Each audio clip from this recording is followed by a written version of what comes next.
Welcome to the Becoming Your Best Version podcast. I am your host, Maria Leonard Olson.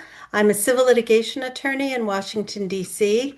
I'm a podcaster, a TEDx speaker, author, journalist, and mentor to women in recovery.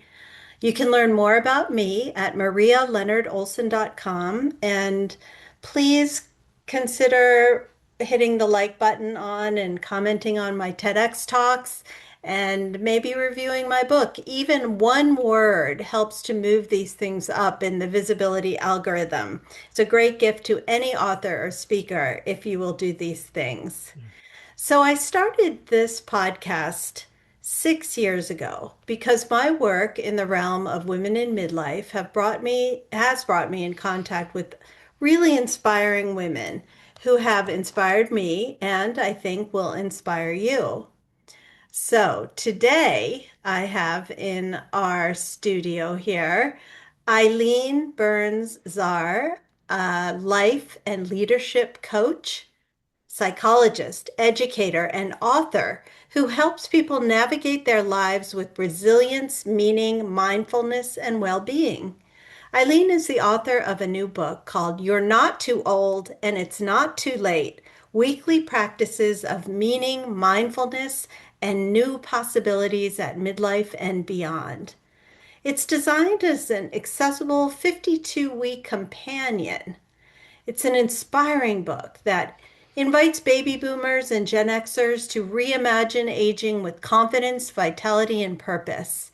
Drawing on research-informed tools and practical reflections, it encourages readers to tap into inner strengths, embrace meaningful shifts, and discover everyday aha moments that spark renewal. She writes the blog called Flourish and Thrive for psychologytoday.com and is part of the adjunct faculty in Georgetown University's Transformational Leadership program.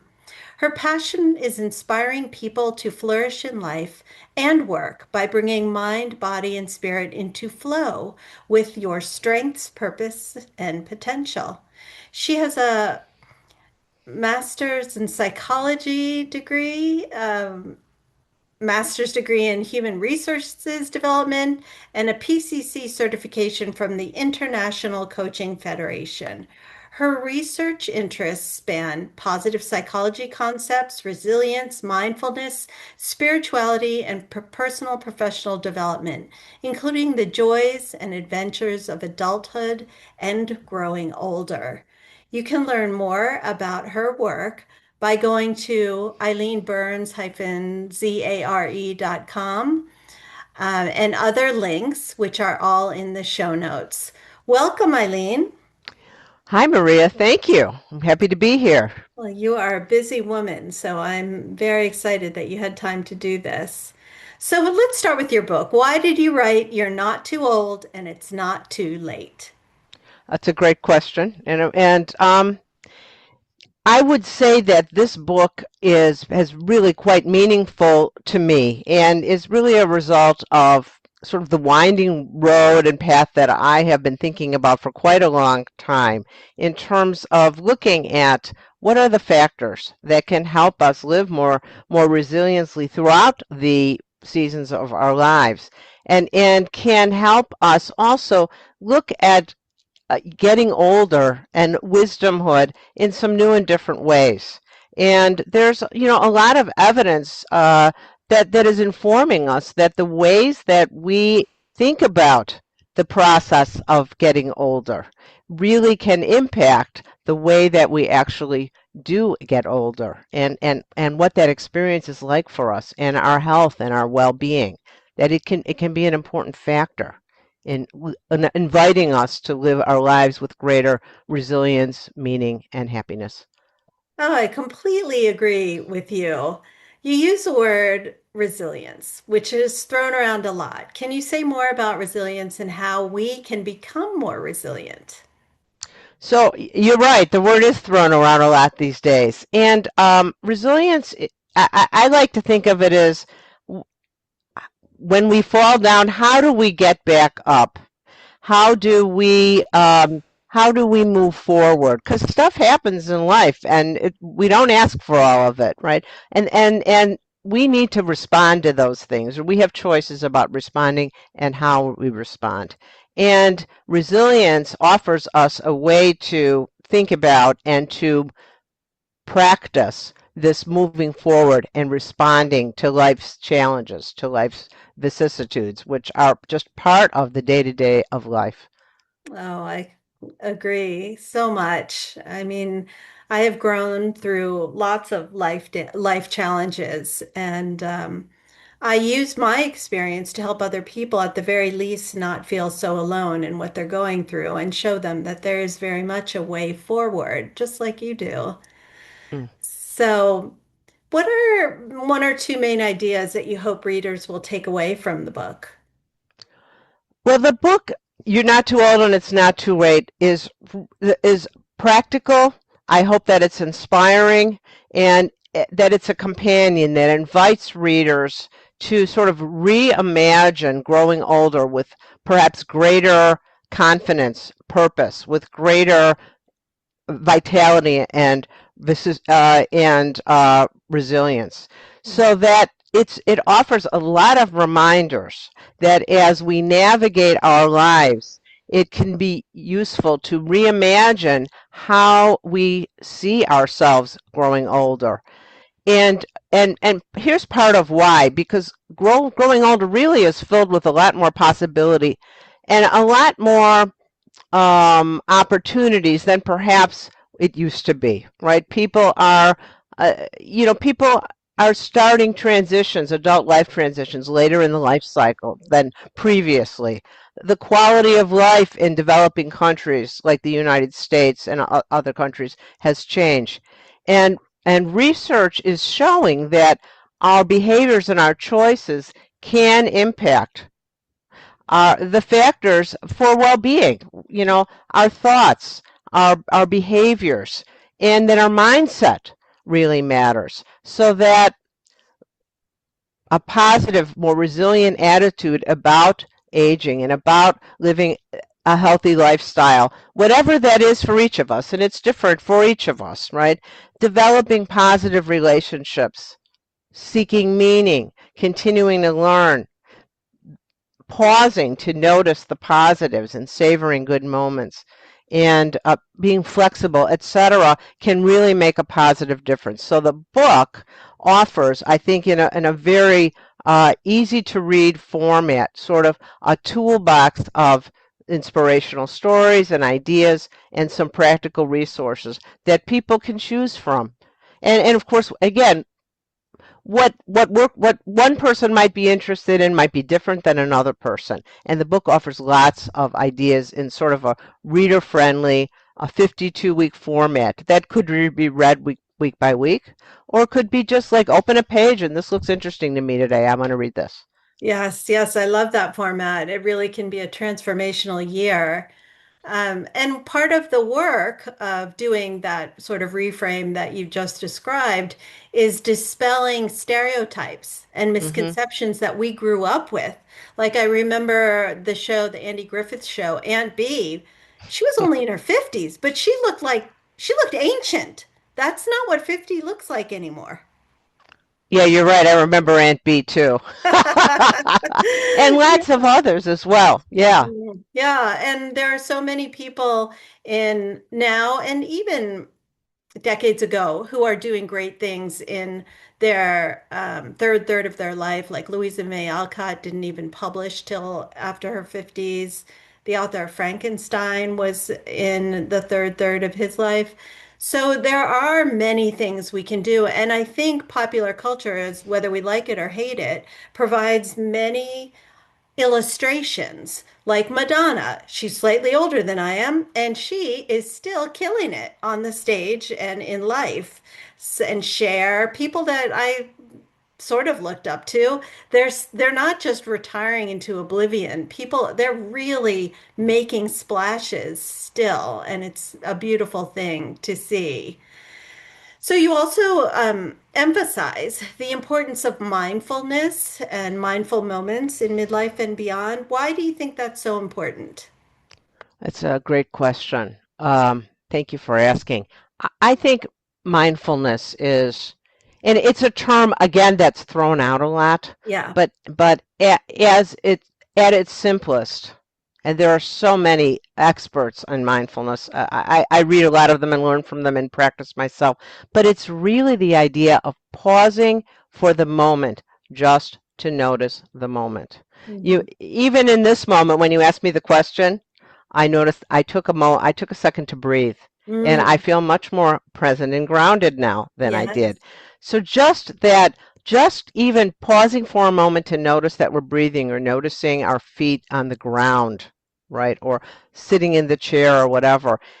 Just that moment of noticing the present moment is so important, right? Yeah. It doesn't have to be, it's not a woo-woo sort of meditation thing, right? But mindfulness and mindful moments. So, for example, pausing to notice the bite of food one is eating, right? Pausing to notice when we wake up in the morning, just to take a couple of breaths and say good morning to ourselves, can help us feel more present, more aware, more calm, right? And also then more able to sort of sit in our chair or stand in our boots or whatever and be able to think about where am I now and what is my next step. Mm. Yeah, I agree with that. So, your book is filled with all kinds of little strategies and inspirational packages practices. Can you share one more? Sure, sure. Um, I actually like just pausing and noticing the breath, right? Mm. So that can be actually just noticing the inhale, pausing, and then noticing the exhale. Some talk about perhaps inhaling to a count of three slowly, right? Pausing, and then exhaling to a count of three, right? Yeah. For some, that count might be a different count, right? Mhm. Um, Pausing for a moment of mindfulness, even when you're brushing your teeth in the morning, right? Noticing, here I am. And I mentioned pausing for a bite of food or a drink, looking out, the window, right? And taking a breath as you notice the outdoors. Mhm. Right? In conversation, rather than listening with the intent to speak, pausing, right, and noticing and listening what the other person is saying. Pause, listening with the intent to listen and be present. Yeah, so Uh, important. So important. I think we're all trained to listen, to formulate our responses, but to really understand someone and reflect that you hear them is so much better for our relationships. You also talk about reflecting on our stories as we navigate our lives. Can you say more about that? so, although we might not really be aware, we are always telling ourselves stories. We create stories about what's happening to us, what's happening around us, what has happened in our past lives. And there's a tendency then to sort of live our days in response to these stories that we're telling ourselves. And that there's a lot of things that can be very beneficial about that, sometimes not so beneficial. But the importance of just really noticing, what is the story that I'm telling myself about this? What is the story that I tell myself about what happened when I was 15 or when I was 25 or when this happened or when that happened? And again, pausing then in a sort of a mindful way, not a judgmental way, right? But a Mhm. mindful way, to just notice the story and think about that, right? That's another aspect of mindfulness that I didn't mention before, right? Is pausing to notice, to notice the moment and to do it without judgment or with as little judgment as possible, right? And as our minds wander, right, whether they're wandering into the story or when we're trying to pause for a moment of mindfulness, to then bring ourselves back to that moment of quiet or to that story, right? Pay attention to those stories. Sometimes a lot of people find it very helpful to do some journaling, to Mm, write down what some of those stories are. Again, not necessarily to judge them, but just to be aware of them. And then, when we know what our story is, can make some choices about how might I want to change this story going forward? Is there mm, an aspect of how I see myself or this situation that I want to change? Because our lives are filled with choices. We're making them every moment of every day. And again, it can be really helpful to think about that, just to realize that we're making choices and that we have control, some modicum of control at least, over our attitude, over the choices we make, over the actions we take, and mm. the practices that we are using in the day to day of our lives as we live our lives, so that we can offer ourselves greater spaciousness, greater room to grow, Yes. uh, greater, more space to savor the moments that we're in. Yeah. Beautiful. So I also noticed that you're a facilitator for the Wise Aging Program, a national initiative, but I'm not familiar with that. What is it? It's based on a book by Rachel Cowan and Linda Tao Mm. called Wise Aging.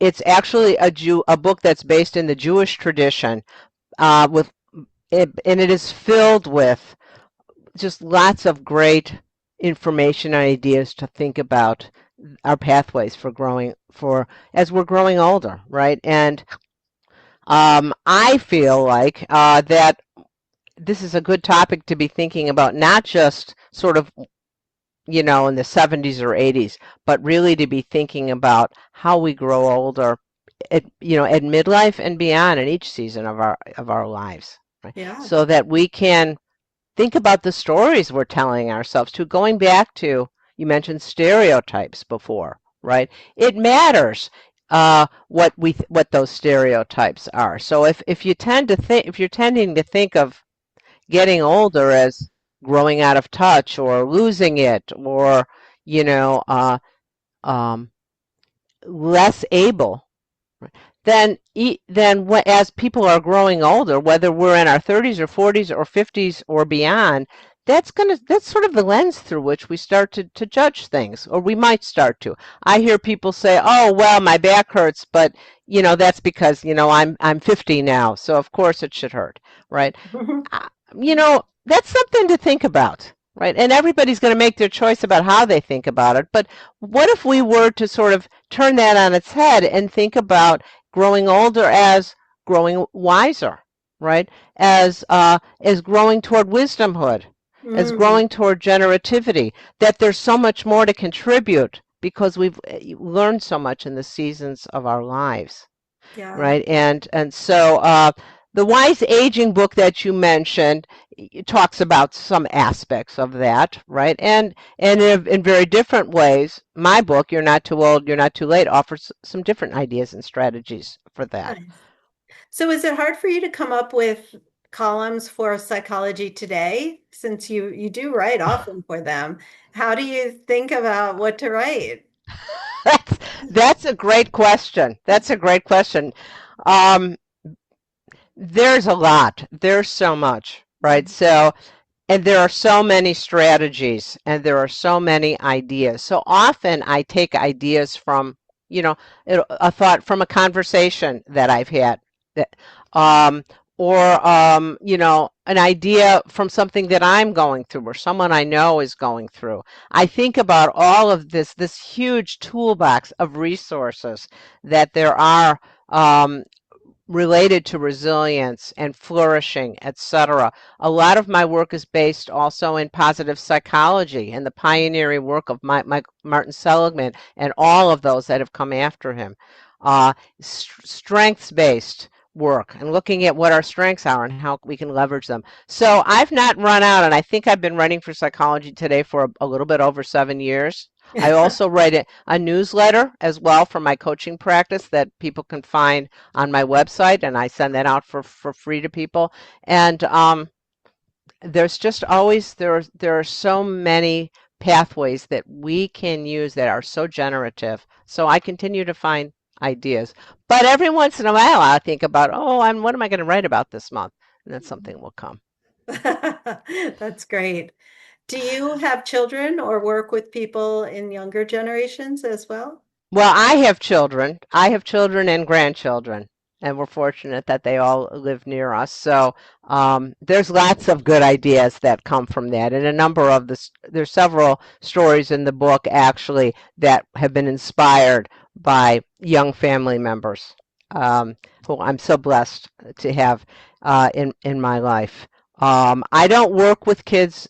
I don't work with kids though at all at this stage. I've taught. I've done a lot of things with kids, but the work that I do in terms of coaching and other things are basically with adults. What does your coaching practice look like? So if someone listening gets in touch with you and wants some coaching, what would that look like? So I do life coaching and leadership coaching. Hmm. I work with people, on a whatever a week by week basis or however that might be. All of that is generated by the idea that people are creative and resourceful and whole, and they set their goals and come to coaching, and I really just help to facilitate an environment so that people can move toward the goals that they've set for themselves. It's a very good process. I'm a member. I'm certified by the International Coaching Federation, and you know I believe that deep inside yourself, you know who you are and you know what you want. And I'm not going to take credit for that. That's a Lao Tzu quote, right? Okay. But that, when people set aside time for themselves to work toward what they want, right, in an environment with someone who's listening and who, can help them generate some of the strategies to help them get active on what they want to, it can be very helpful for people. So tell me more about the Georgetown University Transformational Leadership Program. I'm not familiar with it, even though I live in DC. What is it and who takes that program? So the Institute for Transformational Leadership, and I'm far away, I'm adjunct like in another state, Mhm. is a really good program with a number of facets for training coaches, actually, for people who Okay, want to do coaching in their lives. And so there's a number of different programs. A lot of people in the public sector, private sector, if they want to become coaches, this is a really good program, and Georgetown is really probably one of the leaders in coaching programs. Yeah, have any of your kids or grandkids read your book? that's a good question. Again, my grandkids are youngish, Uh-huh. but yes, they all have a copy of it. Well, three of the four do. The youngest one is too little. And the oldest one, who is just turned 15, and when I gave it to him, I said to him, don't get sidetracked by the title of this book. There are a lot of practices in here that could be beneficial to you and to you as you grow older. And I named some of them for him. So I said, just keep it there. Each of them, I wrote them a special note in it, Oh, and I think that they're all quite proud of me. One of them had one of the first books, and she asked me to sign it, and I, oh. I said to her, I've never signed a book before. So, being the innovative person she is, she said, "Well, I'll help you, right? I'll help you figure it out." And we worked on how to sign a book together. And she spent 45 minutes encouraging me, based on my strengths, right, to learn how to sign that book and to do it in a way that it would actually be readable. So yeah, they Nice. do, and they will. Nice. Yeah. So I ask all of my guests the following question, and from what you've said so far, I probably know part of your answer, but what do you do, Eileen, to become your best version? So this is, I mean, I'm focused on this a lot, right? I think about this a lot, and I really aspire to approach each day with a beginner's mind, right? I wake up in the morning and have certain practices that I do, a mindfulness practice, etc. And I really try. I'm not saying I'm always super successful, right? But to be aware of infusing sort of my day to day with mindful presence, with an undercurrent of love and compassion, self-compassion, and then compassion. Again, I do bet some days I'm more successful than others. I try to pause during the day to notice and savor good moments. Um, I try real hard to notice small joys, even in tough stuff, right? Even when there's something sort of negative going on or something I didn't ask for, but to notice where the positives are there. A lot of times for me, that's done in relationship and really feeling so gifted by the relationships in my life. You asked me about my family, my husband, my beautiful children and grandchildren and son-in-laws, etc. My family of friends, right? The community and communities that I'm in, work relationships, um, being meaningfully engaged is really important to me. Hmm. Someone asked me recently that I was consulting with when I was going to stop working, and I said I was going to say 100, and then I backed it off to 95, and that individual said, well, there's no space for that. And I said, well, you're going to have to find one, right? Oh, I love it. Um, Yes. I, yeah, yeah. I mean, so I really flourishing. So uh, exercise and really taking care of my health. Um, Yeah. and also I think really recognizing that there's so much that happens that I have so little control over. There's much that happens I have no control over, right? But remembering that I do have choices, right? Like like Viktor Frankl, one of my heroes, said, right? You know, we really have no control over anything except our attitude, right? And how we're going to respond to life's difficulties. And I remember that. And I really try to also, I don't even have to try because love of learning is one of my strengths. So I'm always trying to learn new things and kind of rebalance when I need to, looking for sort of the possibilities of life. So that's some of what I do. And like I said, am I always successful each day and all of that? No, there's always challenges. But then, sort of pick myself up, right, and keep going. Agree. I agree with everything that you said. And it's wonderful to have the reminder from someone who studies these issues about how it's continuing to help me to not just settle, to not just give up, to be grateful for every single day that we have here. Like every time I wake up, I feel grateful that I get another 24 hours to make whatever choices I'm going to Hmm. make those days. And so I really thank you for those reminders. So is there anything that you'd like to say that I wasn't able to get to so far? Well, you know what? I'm very proud of this book. Yeah. You're not too old and it's not too late, and I'm very excited about sharing it with people. And there's a lot of good stuff in it. I hope that that's what people find. I certainly would like to, get the word out about that, and that it's available, all over the place. And I think also just to really the title for this book was "You're Not Too Old and It's Not Too Late," and it was the title long before anything was written for it, because Mm, I think that the having the mindset, right, mhm. of that there are always possibilities in even in difficult situations. And if I could uh, share just one story, I had a friend who was not well and who passed away recently. And even in her last 2 weeks, she was talking about wanting to be resilient. She still was trying to make some stuff happen.